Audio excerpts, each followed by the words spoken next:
జిల్లా మందమరి మండల సారంగపల్లి గ్రామంలోని వడ్ల కొనుగోలు కేంద్రాన్ని పెద్దపల్లి పార్లమెంట్ బీఆర్ఎస్ అభ్యర్థి కొప్పుల ఈశ్వర్ చందూరు మాజీ శాసనసభ్యులు బాలకసుమన్ సందర్శించారు.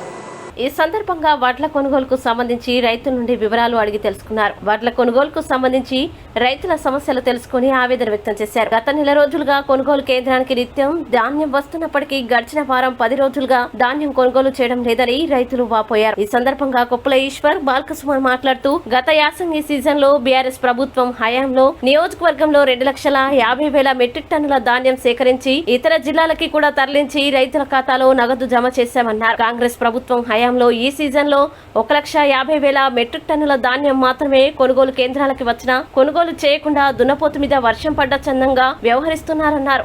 రైతుల పరిస్థితి అత్యంత దయనీయంగా ఉందన్నారు. చిల్లర రాజకీయాలు, కక్ష సాధింపు చర్యల మీద ఉన్న శ్రద్ధ రైతుల మీద లేదన్నారు. పండించిన ధాన్యాన్ని కొనలేని ప్రభుత్వం క్వింటాలు 500 బోనస్ ఎక్కడి నుండి ఇస్తుందన్నారు. ధాన్యం కొనుగోలుకు సంబంధించి సత్వర చర్యలు తీసుకోవాలని జిల్లా కలెక్టర్ కి కొప్పుల ఈశ్వర్ బాలకసుమన్ విజ్ఞప్తి చేశారు. రైతుల నోట్లో మట్టి కొట్టే విధంగా రేవంత్ రెడ్డి ప్రభుత్వం వ్యవహరిస్తుందన్నారు. ఇప్పటి వరకు రైతు బంధు ఇవ్వలేదు, రైతు భరోసాకి దిక్కులేదు, రైతు రుణమాఫీకి సంబంధించి ఎల్ఐసి సంస్థతో ఇంతవరకు అగ్రిమెంట్ కూడా చేసుకోలేదన్నారు. రైతుల్ని ఇబ్బందులకు గురిచేస్తున్న కాంగ్రెస్ ప్రభుత్వానికి వచ్చే పార్లమెంటు ఎన్నికల్లో మాటలతో కాకుండా ఓటుతో సమాధానం చెప్పాలని రైతుల్ని కోరారు. వచ్చే పార్లమెంటు ఎన్నికల్లో కారు గుర్తుకు ఓటు వేసి కేసీఆర్ ని బలపరిస్తే రైతుల తరపున మాట్లాడడానికి, కొట్లాడడానికి బలాన్ని ఇచ్చిన వారవుతారని అన్నారు. ఒక 3 ఎకరాల రైతు 3 ఎకరాల రైతు అంటే యావరేజ్గా 25 క్వింటాలు పడతాయి. 80 క్వింటాలకు ప్రతి క్వింటాల్కి 20 రూపాయల చొప్పున లాస్. తర్వాత ఇది కొలవకపోవడం వల్ల, జోకకపోవడం వల్ల ఈ వెయిట్ లాస్ కూడా అవుతుంది. ఇప్పుడు క్వింటల్కి 5 కిలోలు కట్ చేస్తాం. 40 కిలో 2 పెడతాను, 2 కిలోలు మొన్నదాకా మన ప్రభుత్వం ఉన్నప్పుడు ముఖ్యమంత్రి గారు కాకుండా వచ్చినట్టే పంపించుడు, ఆ రైస్ మిల్లర్లతో మాట్లాడి అరే ఇప్పుడే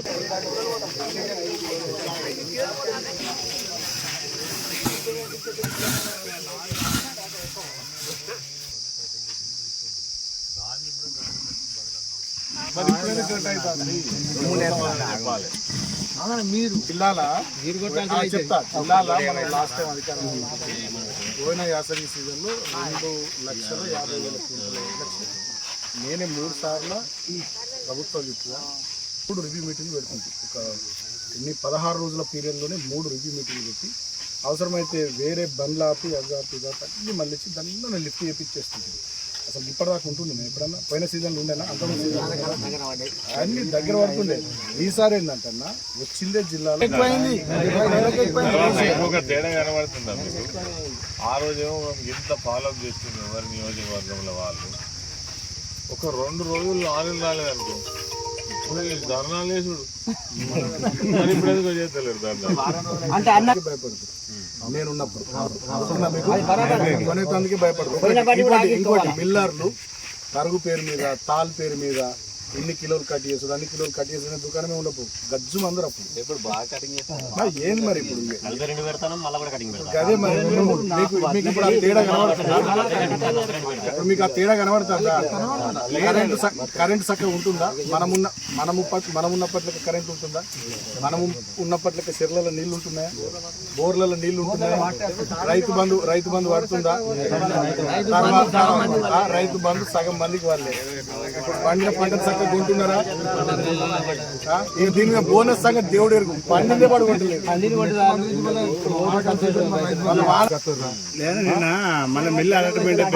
కమలాకర్ గారు అప్పుడు సివిల్ సప్లైస్ మినిస్టర్ కరీం, ఆయనను రిక్వెస్ట్ చేసి మా Mareddy Srinivasa Reddy civil supplies corporation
భాగంగా ఈరోజు మేము వెళ్తున్న సమయంలో సారంగపల్లి విలేజ్లో మరి రైతు కొనుగోలు కేంద్రం దగ్గర ఈరోజు ఆగడం జరిగింది. ఇక్కడ రైతుల ఆవేదన చూసినట్టయితే చాలా బాధాకరంగా ఉంది.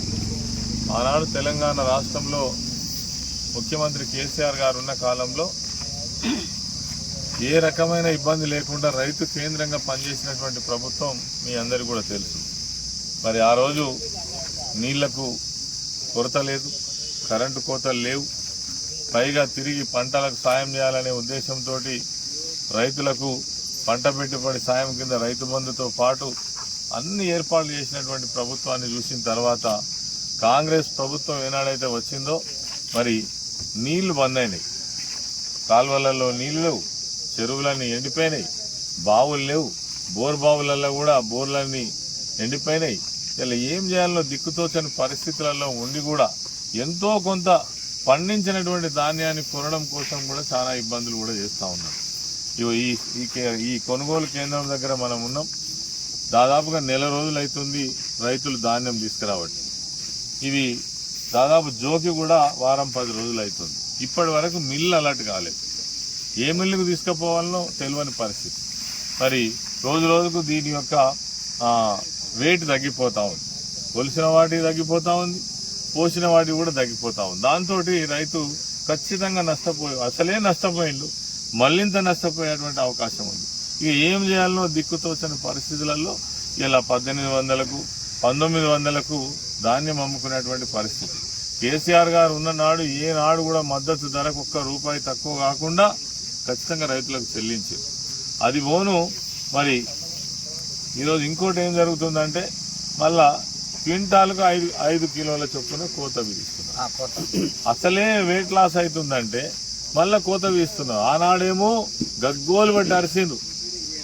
ఆ రోజు దాదాపు మొత్తం రాష్ట్రం మీద 3,20,00,000 ధాన్యం కొనుగోలు చేసినా ఎక్కడ ఇబ్బంది లేకుండా అన్ని చర్యలు అక్కడ ముఖ్యమంత్రి గారి దగ్గర నుంచి జిల్లాకున్న మంత్రులు, ఎమ్మెల్యేలు అందరూ కూడా ఈ కొనుగోలు కేంద్రాలు కంప్లీట్ అయిపోయి వడ్లు పోయేదాకా వర్షాలు వస్తున్నాయని ఆందోళన పడుతున్నారని ఎప్పటికప్పుడు మనం ఫాలోఅప్ చేస్తే ఇవాళ కనీసం దున్నపోతు మీద వానబడ్డట్టు కూడా లేదు. రైతులందరూ భయాందోళన. నిన్న సాయంత్రం కూడా ఉరుములు మెరుపులతోటి మరి గాలివాన వచ్చింది. వర్షం కొడితే ఈ వడ్లన్నీ తడిచిపోతే మరి ఎవరు బాధ్యత వహించాలో ఒకసారి ఆలోచించాలి. ఆనాడు కేసీఆర్ గారు 9.5 సంవత్సరాల పాటు ఒక్కనాడు కూడా తడిచిన ధాన్యం కూడా చివరి గింజ వరకు కూడా కొన్నాడు. రైతులకైనా నష్టం రానియలే. కరోనా సమయంలో కూడా ప్రపంచమంతా కష్టకాలంలో ఉన్నప్పుడు కూడా రైతులకు రైతు బంధు ఆపలే. మరి ఇలా పైసలు తెచ్చి పెట్టినాక కూడా 7,500 కోట్లు రైతులకు ఇచ్చే పైసలను కాంట్రాక్టర్ బిల్లులకు అప్పచెప్తుంది. మీకు రైతులు ముఖ్యమా అంటే రైతులు ముఖ్యం కాదు, కాంట్రాక్టర్లే ముఖ్యం. కాంట్రాక్టర్లకు బిల్లులు ఇవ్వద్దని ఎవరు అంటలేరు. కానీ రైతుల కోసం తెచ్చినటువంటి ఈ డబ్బును కాంట్రాక్టర్లకు ఇవ్వడం ఎంతవరకు న్యాయం? ఇలా దుక్కి దున్న కాంచెలు ఎదురు చూస్తున్నారు. దుక్కి దున్నుడు అయిపోయా, నాటు పెట్టుడు అయిపోయా, కోసుడు అయిపోయా, కళ్ళం కాడికి వడ్లు తెచ్చిరి. మరి వడ్లు తెచ్చినాక కూడా రైతు బంధు వేయకపోతే ఇప్పుడు బోనస్ కోసం ఎదురు చూస్తాను. బోనస్ ఇస్తారని నమ్మకం ఉన్నదా?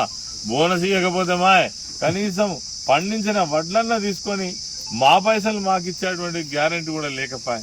ఆనాడు ఒకరోజు లారీలకు లేట్ అయితే మరి కాంగ్రెస్ పార్టీ నాయకులు వచ్చి కళ్ళాల దగ్గర ఆగమాగం చేసి ధర్నాలు చేపించి ఈ ప్రభుత్వం అంతా గందరగోళం చేస్తుంది, మనల్ని పట్టించుకోవట్లేదని మాట్లాడారు కదా. మరి అలా మీరు రైతులను ఏమాత్రం పట్టించుకుంటున్నారో మా రైతు సోదరులు కూడా అర్థం చేసుకోవాలి. మీరు ఆపితే ఆగి ఇక్కడ పరిస్థితి చూస్తే చాలా దారుణంగా ఉన్నది. ప్రభుత్వాన్ని డిమాండ్ చేస్తున్నాం. ఇప్పటికే 20 లక్షల ఎకరాలలో పంటలు ఎండిపోయినాయి. మేము ఈ మధ్యనే ప్రతి నియోజకవర్గ కేంద్రంలో ఏదైతే ఎండిపోయినటువంటి ఎకరానికి 25,000 రూపాయలు నష్టపరిహారం ఇవ్వాలని డిమాండ్ చేసినాం.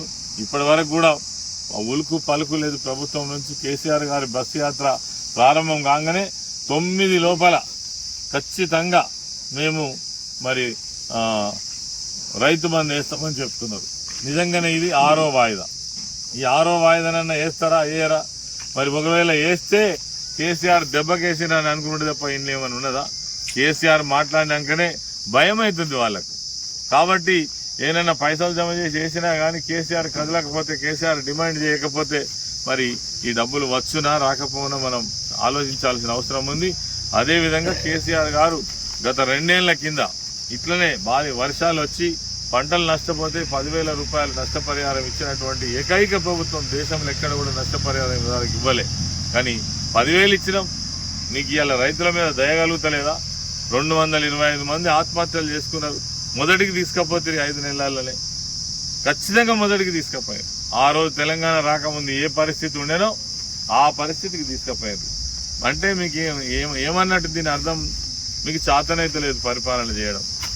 ప్రాజెక్టులు కట్టి నీళ్ళని మంచి బ్రహ్మాండంగా నీళ్లు తెచ్చే అవకాశం ఉంటే కూడా నీళ్ళు ఇవ్వకపోతుంది.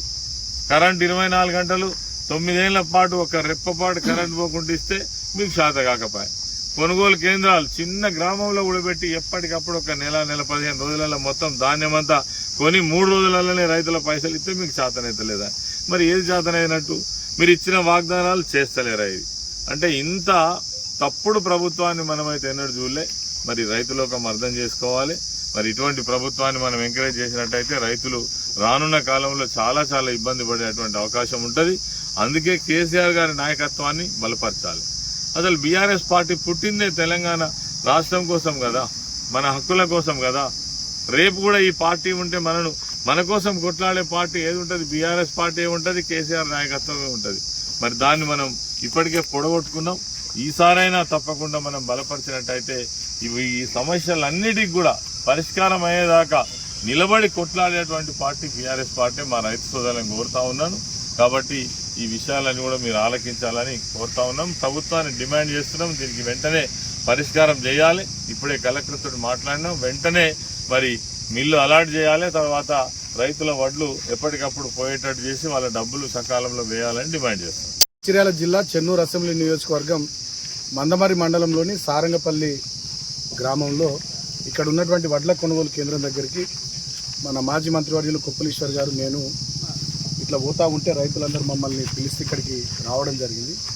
వడ్ల కొనుగోలుకు సంబంధించి ఏం జరుగుతూ ఉందో రైతులను మేము వాళ్ళను వివరాలు అడిగితే వాళ్ళు చెప్పినటువంటి విషయాలు చూసి చాలా బాగా అనిపిస్తూ ఉంది. ఎందుకంటే నెల రోజుల నుండి ఈ కొనుగోలు కేంద్రానికి ధాన్యం వస్తూ ఉంది, వడ్లు వస్తూ ఉన్నాయి. వారం పైచిలకు రోజుల నుంచి అసలు ఇక్కడ కొనుగోలులే లేవు. కుప్పల రూపంలో రాసుల రూపంలో ధాన్యం అంతా పోసి ఉంది. కొన్ని జోకులు కూడా పెట్టిర్రు సంచులలో, అయినా కూడా తీసుకొని పోతలేరు. గతంలో తెలంగాణలో మా ప్రభుత్వం కేసీఆర్ గారి నాయకత్వం మేము ఉన్నప్పుడు ఇదే మంచిర్యాల జిల్లాలో పోయిన యాసంగి సీజన్లో నేను ప్రభుత్వ విప్పుగా ఉండే ఆ రోజు దాదాపు 2,50,000 మెట్రిక్ టన్నుల ధాన్యం వస్తే 3-4 విడతలుగా సమీక్ష సమావేశాలు పెట్టి అధికారులతోని, మిల్లర్లతోని, ట్రాన్స్పోర్టర్లతోని మాట్లాడి ఇతర జిల్లాలకు కామారెడ్డి, సిద్దిపేట, పెద్దపల్లి, నిర్మల్, ఆదిలాబాద్ తదితర జిల్లాలకు, నిజామాబాద్ లాంటి జిల్లాలకు కూడా కొంత పంపించి 15-16 రోజుల్లోనే మొత్తం ధాన్యాన్ని కూడా కొనుగోలు చేసి రైతుల ఖాతాల్లో ఇమీడియట్గా పైసలు వేసినటువంటి సందర్భం గత యాసంగి సీజన్లో ఉంది. ఈసారి జిల్లాలో వచ్చిందే 1,40,000, 1,50,000 మెట్రిక్ టన్నుల ధాన్యం. దాదాపు 1,00,000 మెట్రిక్ టన్నుల ధాన్యం తగ్గిపోయింది ఈసారి. అయినప్పటికీ ఇది కూడా కొనడానికి, ఇది కూడా సేకరించడంలో ప్రభుత్వం దున్నపోతు మీద వానబడ్డట్టుగా వ్యవహారం చేస్తూ ఉంది. చిల్లర రాజకీయాలు, కక్ష సాధింపు రాజకీయాల మీద ఉన్న శ్రద్ధ ప్రభుత్వానికి, కాంగ్రెస్ పార్టీకి రైతుల మీద లేదు. ఇప్పుడు వడ్లే కొంటలేరు. ఈ కొన్న వడ్ల మీద బోనస్ 500 సంగతి దేవుడు ఎరుగు. 2,200 పైచిల రూపాయలు ఉంటే ఇప్పుడు ప్రైవేట్ మిల్లర్లు వచ్చి 1,800, 1,700కి ఇవ్వని వీళ్ళ చుట్టూ కళ్ళాల చుట్టూ తిరిగిపోతున్నటువంటి పరిస్థితి ఉంది. చాలా దుర్మార్గంగా, దయనీయంగా ఈ పరిస్థితి ఉంది. అందుకనే ఇమ్మీడియట్గా మేము స్పందించి జిల్లా కలెక్టర్ గారితో కూడా మాట్లాడినాం. తక్షణ చర్యలు తీసుకోండి. చెన్నూరు నియోజకవర్గంలో కానీ, మంచిర్యాల జిల్లాలో కానీ ఎక్కడా కూడా చక్కగా కొనుగోలు జరుగుతలేవు. దయచేసి మీరు సీరియస్గా దృష్టి పెట్టండి అని ఈశ్వర్ గారు, నేను ఇద్దరం కలెక్టర్ గారితో మాట్లాడినాం. 2-3 రైతులతో కూడా కలెక్టర్ గారికి మాట్లాడిపించడం జరిగింది. కేవలం ఇక్కడ మన ప్రాంతంలోనే కాదు, రాష్ట్రమంతా ఇదే పరిస్థితి ఉన్నది. ఇవాళ రైతుల నోట్లో మట్టి కొట్టే విధంగా రేవంత్ రెడ్డి, కాంగ్రెస్ ప్రభుత్వం వ్యవహారం చేస్తూ ఉన్నది. ఇప్పటికీ రైతు బంధు ఇవ్వలేరు, రైతు భరోసా అన్నారు, దానికి దిక్కే లేదు. రైతు రుణమాఫీకి సంబంధించి ఎల్ఐసితో ఇంకా అగ్రిమెంట్ చేసుకోలేరు. ఇప్పటికే 220 పైచిలకు రైతులు ఈ రాష్ట్రంలో ఆత్మహత్యలు చేసుకుంటే వాళ్ళ కుటుంబాన్ని ఆదుకున్నోడు లేడు, పరామర్శించిన కాంగ్రెస్ మంత్రి లేడు. పైగా రైతు బంధు అడిగిన వాళ్ళని చెప్పుతో కొట్టమని వీళ్ళ మంత్రులు మాట్లాడుతూ ఉన్నారు. ఈ ముఖ్యమంత్రి ఏమో అహంకారపూరితంగా కక్ష సాధింపు రాజకీయాలు చేసుకుంటా పిచ్చి మాటలు మాట్లాడుతూ ఉన్నారు తప్ప రైతుల కోసం ఏం పనిచేస్తలేరు. సాగునీళ్ళు చక్కగా ఇస్తలేరు, చెర్లను నిండబెట్టిర్రు, కరెంటు చక్కగా ఇస్తలేరు, బోర్లు మొత్తం ఎండిపోయినాయి. మా ప్రాంతంలో ఉన్న రిజర్వాయర్లన్నీ అన్నారం కానీ, సుందిల్ల కానీ, మేడిగడ్డ కానీ మొత్తం నీళ్లు వదిలేసి మొత్తం గోదావరి నదిని ఎండబెట్టడం వల్ల ఈ ప్రాంతంలో గ్రౌండ్ వాటర్ రీఛార్జ్ కాక బోర్లు కూడా చక్కగా పోస్తలేవు. చాలా దయనీయమైనటువంటి పరిస్థితి ఇవాళ తెలంగాణలో ఉంది, మా ప్రాంతంలో ఉంది. కాబట్టి మేము ప్రభుత్వాన్ని డిమాండ్ చేస్తూ ఉన్నాం, చిల్లర రాజకీయాలు పక్కన పెట్టి మీరు ఇచ్చిన మాటకు కట్టుబడి ఇవాళ రైతాంగానికి ఇమీడియట్గా కొనుగోలుకు సంబంధించినటువంటి ప్రాసెస్ను వేగవంతం చేసి వాళ్ళ ఖాతాల్లో మీరు చెప్పినట్టుగా క్వింటాల్ వడ్ల మీద మద్దతు ధరకు అదనంగా బోనస్ ఏదైతే 500 ఇస్తామన్నారో అవి వెంటనే ఇవ్వాలి. లేకపోయినట్టయితే ఇప్పటికే రాష్ట్రంలో అక్కడక్కడ వర్షాలు కూడా పడుతున్నాయి. వర్షాలతో ధాన్యం తడిచిపోతే ఇంకా రైతు నష్టపోయేటటువంటి ప్రమాదం ఉంది. ఇవాళ మిమ్మల్ని నమ్మి ఏదో అనుకుంటే ఏదో అయిపోయిందని చెప్పి రైతులంతా ఆవేదన చెందుతూ ఉన్నారు. సో ఇది సరైనటువంటి పద్ధతి కాదు. కేసీఆర్ గారు ఉండగా చెరువులు ఎండిపోలే, నదులు ఎండిపోలే, బోర్లు ఎండిపోలే, కరెంటు బ్రహ్మాండంగా 24 గంటలు ఉచితంగా వచ్చింది రైతాంగానికి. వడ్లు మంచిగా కొన్నాం, అన్ని పంటలు కొన్నాం. సో ఎక్కడ కూడా ఇబ్బంది లేకుండా రైతు బంధించుకున్నాం, రైతు అదేవిధంగా బీమా కార్యక్రమాన్ని పెట్టుకున్నాం. అనేక రకాలుగా రైతును ఆదుకున్నటువంటి ప్రభుత్వం మాది. ఇవాళ వీళ్ళేమో రాజకీయాల మీద శ్రద్ధ పెట్టి రైతును పక్కన వాడేసారు. కాబట్టి నేను తెలంగాణ రైతాంగానికి కూడా ఒక మాట విజ్ఞప్తి చేస్తూ ఉన్నా, ఇటువంటి ప్రభుత్వానికి కాంగ్రెస్ పార్టీకి ఒక సురుకు తలికితే తప్ప వీళ్ళకి బుద్ధి రాదు, మాటలతో బుద్ధి రాదు. కాబట్టి దానికోసం వచ్చే ఈ పార్లమెంట్ ఎన్నికల్లో దయచేసి రైతాంగం కూడా ఈ కాంగ్రెస్ పార్టీకి బుద్ధి చెప్పాలని నేను కోరుతా ఉన్నా. ఎందుకంటే ప్రజాస్వామ్యంలో ఓటును మించిన ఆయుధం లేదు. ఆ ఓటు ద్వారానే మనం ఈ ప్రజాస్వామ్యంలో పార్టీల మెడలు వంచవచ్చు. కాబట్టి దయచేసి ఇప్పుడు వచ్చే పార్లమెంట్ ఎన్నికల్లో ఈ 13వ తారీఖు నాడు ఈ కాంగ్రెస్ పార్టీకి బుద్ధి చెప్పాల్సిందిగా నేను రైతాంగాన్ని కోరుకుంటున్నా. ఒకవేళ మీరు బుద్ధి చెప్పకపోయినట్టయితే మీ తరపున మేము ఎంత కొట్లాడినా కాంగ్రెస్ పార్టీకి ఏముంటుందంటే వాళ్ళు ఎంత కొట్లాడినా ఏం మాట్లాడినా ప్రజలు మాకే ఓటేస్తుర్రు అనేటటువంటి దాంతో వాళ్ళ పెయి మొద్దువారిపోతుంది, వాళ్ళ కళ్ళు నెత్తికెక్కిపోతాయి. కాబట్టి దయచేసి మిమ్మల్ని అందరినీ కూడా పేరు పేరున నేను రైతాంగానికి, తెలంగాణ రైతాంగానికి విజ్ఞప్తి చేస్తూ ఉన్నా. దయచేసి ఈ కాంగ్రెస్ పార్టీకి, ఈ ప్రభుత్వానికి బుద్ధి వచ్చే విధంగా మీరు ఈ పార్లమెంట్ ఎన్నికల్లో కేసీఆర్ను బలపరచండి. కేసీఆర్ను బలపరచడం అనేది ఎందుకంటే మీకోసమే, మీకోసం గట్టిగా మాట్లాడడానికి, గట్టిగా కొట్లాడడానికి కేసీఆర్ గారికి పార్లమెంట్ ఎన్నికల్లో మీ ఓట్ల ద్వారా బలం ఇవ్వండి. ఇక వీళ్ళు వడ్లు ఎట్లా ఉన్నారో, వీళ్ళు మీకు రైతు బంధు ఎట్లా అయ్యారో, రైతు రుణమాఫీ ఎట్లా 2 లక్షలు పూర్తి అయ్యారో, క్వింటాల్ వడ్లకు ఎట్లా 500 బోనస్ ఇయ్యారో, షేర్లు ఎట్లా నింపారో, కరెంట్ 24 గంటలు ఎట్లా ఉచితంగా ఇయ్యారో, ఇక కేసీఆర్ ఈ కాంగ్రెస్ పార్టీలో సంగతి చూస్తాడు, ఈ ప్రభుత్వం సంగతి చూస్తాడని చెప్పి ఈ సందర్భంగా నేను తెలియజేస్తూ, కేసీఆర్ గారి బస్సు యాత్ర స్టార్ట్ కాగానే ఇక మళ్ళీ రైతు బంధు వేస్తామని మాట్లాడుతున్నారు. అకాల వర్షాల ద్వారా తడిచిపోయినటువంటి ధాన్యము, పంటలు పోయినటువంటి దానికి, అదేవిధంగా మొన్న కొంత పంట నష్టం జరిగిన దానికి ఇప్పుడు పైసలు ఇస్తామని చెప్పి కాంగ్రెస్ ప్రభుత్వం కేసీఆర్ యాత్ర మొదలైన తర్వాతనే మాట్లాడుతున్నారు. మరి కేసీఆర్ ఎందుకో బయటకు రాకముందు మీరు మాట్లాడలేరు? కేసీఆర్ బయటకు రాకముందు ఒక్క మంత్రం నచ్చి ఒక పొలం దిక్కు వేయండా? ముఖ్యమంత్రి ఎన్నడన్నా రైతులతో మాట్లాడిండా? ఎంతసేపటికి ఢిల్లీ చుట్టూ ప్రదక్షిణలు కొట్టుడు, ఢిల్లీకి సంచులు మోసుడు, రాహుల్ గాంధీ బూట్లు నాకుడు తప్ప ఈ రేవంత్ రెడ్డి చేసింది ఏముంది? అంటే నీకు రాహుల్ గాంధీ మీద ఉన్న ప్రేమ తెలంగాణ రైతుల మీద లేదా అని నేను అడుగుతా ఉన్నా వాళ్ళ రేవంత్ రెడ్డిని. కాబట్టి డెఫినెట్గా రైతుల్ని ప్రభుత్వం ఆదుకోవాలి, రైతు కోసం నిలబడాలి. లేకపోయినట్టయితే రైతు బిడ్డ అయినటువంటి కేసీఆర్ గారి నాయకత్వంలో మా బీఆర్ఎస్ పార్టీ, ఈ కాంగ్రెస్ పార్టీ మెడల్ వంచడానికి రైతుల పక్షాన పోరాటం చేస్తాం. అవసరమైతే మీరు ఎన్ని కేసులు పెట్టినా, మమ్మల్ని ఎన్ని దెబ్బలు కొట్టినా, మమ్మల్ని జైళ్లకు పంపించినా కూడా మేము భయపడకుండా తెలంగాణ రైతుల పక్షాన బీఆర్ఎస్ పార్టీ కేసీఆర్ నాయకత్వంలో మేము పోరాటం చేస్తాం. రైతులు కూడా ఎవరు అధైర్యపడద్దు, ఆత్మహత్యలు అట్లా చేసుకోవద్దు, గట్టిగా ఉండండి, మొండిగా ఉండండి, మనోధైర్యం కోల్పోకండి. బీఆర్ఎస్ పార్టీ మీ వెంట ఉన్నదని చెప్పి సందర్భంగా నేను పేరు పేరున తెలంగాణ రైతాంగానికి కూడా విజ్ఞప్తి చేస్తూ ఉన్నాను. పొలాలు కోసి మోసుకొని ఉన్నాం. ఇంకా ఇంతవరకు అయితే ఈ వరకు 5-6 లారీలు పోయినాయి. ఇక కట్టిమ లారీలు అత్తలేవు. పావేటోళ్ళు 1800, 1700 అడుగుతారు. మేము కలాలనే ఉన్నాం. ఆన కొడుతుంది. మిల్లులు అలాంటి లేవాట, లారీలు అత్తలేవు. గుంజిన బత్తాలు కూడా అట్లనే ఉన్నాయి. మల్లారెడ్డి, మా సారంగపల్లి గ్రామం. నేను తీసుకొచ్చి 15 రోజులు అవుతుంది ధాన్యం. వారం రోజుల కింద జోకి పెట్టారు. వారం రోజుల కింద వచ్చిన లారీ మళ్ళీ వస్తలేదు. ప్రైవేటు వ్యాపారులు చాలా తక్కువ రేటుకి అడుగుతారు, 1800-1900. దయచేసి కలెక్టర్ గారు జోక్యం చేసుకొని ఈ వడ్లందరినీ తీసుకొని వెళ్ళాలని మా విజ్ఞప్తి. ప్రభుత్వం వచ్చినాక లేని హామీలు పెట్టి అడ్డగోలు చేసి మొత్తం నష్టం అవుతాను మాకు. ఇక బాధపడుతున్నాము. పంట కోసుకొచ్చుకొని వేసుకున్నాము. 500 బోనస్ అన్నారు, అది లేదు.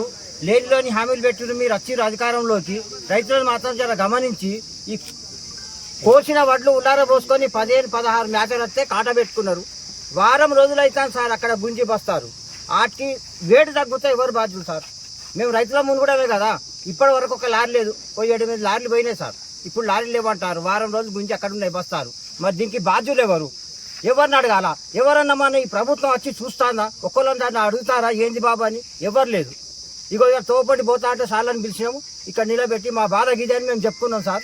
ఇదే జర మా అడ్లు మా తొందరగా చేరగొట్టే ప్రయత్నం చేయుర్రి, రైతులని కాపాడుకోర్రి. లేకుంటే మాత్రం మళ్ళా రైతులు మిమ్మల్ని మాత్రం తగిన బుద్ధి చెప్తారు. మంచిర్యాల జిల్లా చెన్నూరు, కొట్టపల్లి, భీమవరం, జైపూర్ మండలాల్లో అకాల వర్షం బీభత్సం సృష్టించింది. కురిసిన అకాల వర్షానికి పలు వడ్ల కొనుగోలు సెంటర్లోని వరిధాన్యం తడిసి ముద్దయింది. చెన్నూరు మండలం కురిసిన వర్షానికి లంబాడిపల్లి గ్రామంలోని వడ్ల కొనుగోలు సెంటర్లో ఆరబెట్టిన వరిధాన్యం తడిసి ముద్దయింది. తడిసిన ధాన్యం ఆరడానికి 10 నుంచి 15 రోజుల సమయం పడుతుందని, ధాన్యం కాంట వేయడానికి మరికొన్ని రోజులు ఆగాల్సిందేనని రైతులు ఆవేదన వ్యక్తం చేస్తున్నారు. రైతు పంట పండించడం ఒక ఎత్తైతే ఆ పంటను అమ్ముకోవడం మరొక ఎత్తు అవుతుంది. అనేక కష్ట నష్టాలు, చీడపీడల్ని ఓర్చి పండించిన ఆ పంటని విక్రయించేంత వరకు రైతు వివిధ దఫాలుగా కష్టాలను ఎదుర్కొంటున్నాడు. వాతావరణ మార్పుల వల్ల, అకాల వర్షాల వల్ల తీవ్ర ఇబ్బందులు ఎదుర్కొంటున్నామని రైతులు ఆవేదన వ్యక్తం చేస్తున్నారు. అధికారులు స్పందించి తడిసిన ధాన్యాన్ని కొనుగోలు చేసి రైతుల్ని ఆదుకోవాలని వేడుకుంటున్నారు.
నేటి ఎస్ఎల్ఎన్ న్యూస్ ఇంతటితో సమాప్తం. తిరిగి ప్రసారమై ఎస్ఎల్ఎన్ న్యూస్ లో మళ్ళీ కలుద్దాం. అంతవరకు సెలవు.